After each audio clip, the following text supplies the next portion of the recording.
এই টোটো দাঁড়াও, এই ওঠ, নাম শিগগিরি।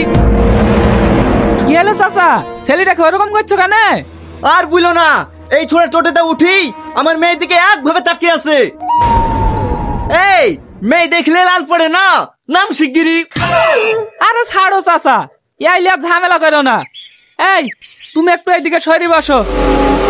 না না, সরি বসলে হবে না, ওকে নামি দাও।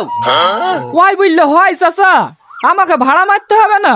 দরকার হয় বারবার আমি দেবো, তুমি ওকে নামাও, আর যদি না নামাও তাহলে আমরা নেমে যাচ্ছি।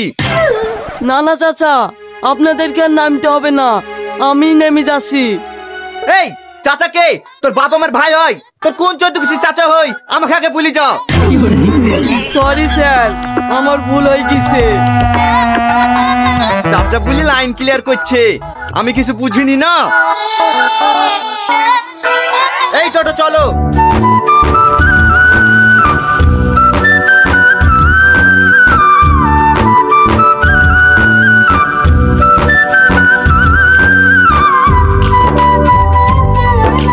এই লাও তোমার ভাড়া।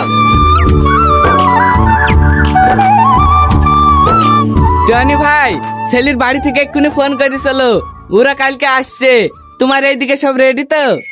হ্যাঁ সব রেডি, আসতে বলো। আর বলছি কি ভাই, বুড়ির এক কপি ফটো দাও দিনি, ছেলের বাড়ির লোক দেখবে বলছিল। না না, ওইসব ফটোটা হবে না, ডাইরেক্ট বাড়িতে এসে দেখতে বলো। এই বুড়ি চ।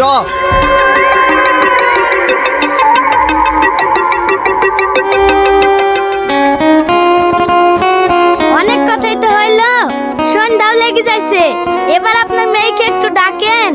হ্যাঁ হ্যাঁ ডাকছি। এই রীতি, যা বুড়িকে লিয়ে আয়। ঠিক আছে মালিক, নিয়ে আসছি। তো বাপ, তুমি কিসের চাকরি করো?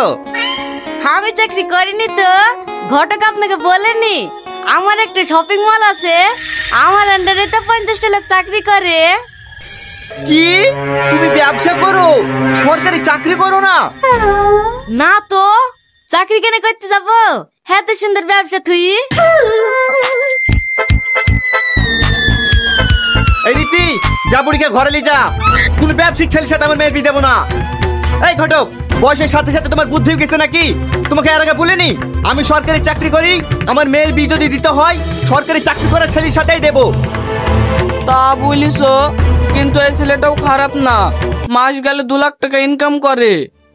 2 লাখ টাকা ইনকাম করে ঠিক আছে, কিন্তু কাল যদি ওর ব্যবসা বন্ধ হয়ে যায় আমার মেয়েকে খাওয়াবে